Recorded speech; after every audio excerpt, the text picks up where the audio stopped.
সন্ত্রাসী পর্যন্ত হয়নি।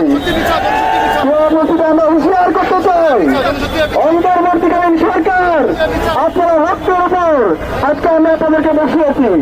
কোন দক্ষিণের কাজে আপনাদেরকে বসায়নি।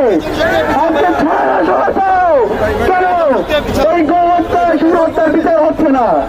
আমরা অনুরোধ করবো দ্রুত সময়ের মধ্যে এই গৌ হত্যা এবং শিশু হত্যার বিচারের রোডম্যাপ আপনারা ঘোষণা করবেন। এর পাশাপাশি সকল রাজনীতিদেরকে আপনারা লক্ষ্য করবেন